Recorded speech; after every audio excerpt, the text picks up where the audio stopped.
ಎಲ್ಲರಿಗೂ. ನಮಗೆ ಕಾಲೇಜಿಂದ ಟ್ರಿಪ್ ಇತ್ತು. ನಾನು ಟ್ರಿಪ್ಪದೆಲ್ಲ ವೀಡಿಯೋಸ್ನ ಅಪ್ಲೋಡ್ ಮಾಡಿದ್ದೀನಿ, ನೀವು ನೋಡ್ಬೋದು. ನಾವೆಲ್ಲ ಕಾಲೇಜವರು ಕೇರಳ ಹೋಗಬೇಕಂತ ಡಿಸೈಡ್ ಆಗಿದ್ವಿ.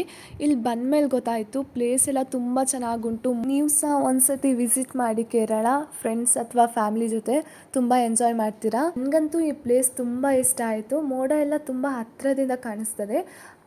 ಟ್ರಿಪ್ ಇದ್ದಿದ್ದು 3 ದಿನ ನಾವು ಸಖತ್ ಎಂಜಾಯ್ ಮಾಡಿದ್ದೀವಿ. ನಾವು ರೆಸಾರ್ಟಲ್ಲಿ ಸ್ಟೇ ಆಗಿದ್ದು, ಅದು ತುಂಬ ಚೆನ್ನಾಗಿತ್ತು. ನನಗೆ ತುಂಬ ಇಷ್ಟ ಆಯಿತು. ಅಲ್ಲೂ ರೀಲ್ಸ್ ತೆಗೆದಿದ್ದೀವಿ, ನೋಡ್ಬೋದು ನೀವು.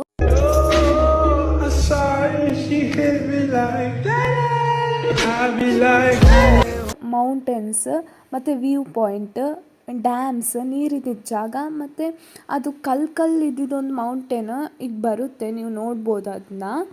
ಇದಲ್ಲ, ಇನ್ನೊಂದು ನೋಡಿ. ಈ ಪ್ಲೇಸ್ ನನಗಿಷ್ಟ ಆಯಿತು. ಸುತ್ತ ಬ್ಲ್ಯಾಕ್ ಕಲರ್ ಕಲ್ಲು ಥರ, ಕಲ್ಲೋ ಮೌಂಟೇನೋ ಏನು ಗೊತ್ತಿಲ್ಲ, ಆದರೆ ಫುಲ್ ಕಲ್ಲು. ಅದರಲ್ಲಿ ಫುಲ್ ಗ್ರಾಸ್ ಇರುತ್ತೆ, ಮಧ್ಯದಲ್ಲಿ ಮಾತ್ರ ಫುಲ್ ಪ್ಲೇಸ್ ಇರುತ್ತೆ. ಅಲ್ಲೆಲ್ಲ ನಾವು ಹೋಗಿ ಫೋಟೋ ತೆಗಿಬೋದು. ಇದೊಂದು ಪ್ಲೇಸಿಗೆ ನಮಗೆ ಇಳಿಸಿದ್ರು. ಈ ಪ್ಲೇಸ್ನ ನಾನು ಆಲ್ರೆಡಿ ನೋಡಿದ್ದೀನಿ ಚಿಕ್ಕಮಂಗ್ಳೂರು ಆಚೆ ಎಲ್ಲ ಹೋಗುವಾಗ. ಅದು ಜಿಗ್ಣೆನೋ ಅಂತ ಹೇಳ್ತಾರಲ್ವಾ, ಅದು ಕಾಲಿಗೆ ಹತ್ತಿ ರಕ್ತ ಹೀರುತ್ತಂತ, ಅದು ತುಂಬ ಇತ್ತು. ಅದು ನನಗೆ ಸ್ವಲ್ಪ ಇಷ್ಟ ಆಗಿಲ್ಲ. ಬೀಚಿಗೆ ಹೋಗಿದ್ವಿ.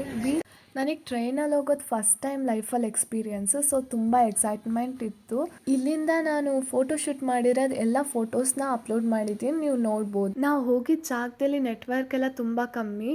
ಸೊ ನನಗೆ ಯೂಟ್ಯೂಬಿಗೆ ಅಂತಲೇ ಸಪ್ರೇಟಾಗಿ ವೀಡಿಯೋ ಎಲ್ಲ ಮಾಡಲಿಕ್ಕಾಗಿಲ್ಲ. ಓಕೆ, ಬಾಯ್.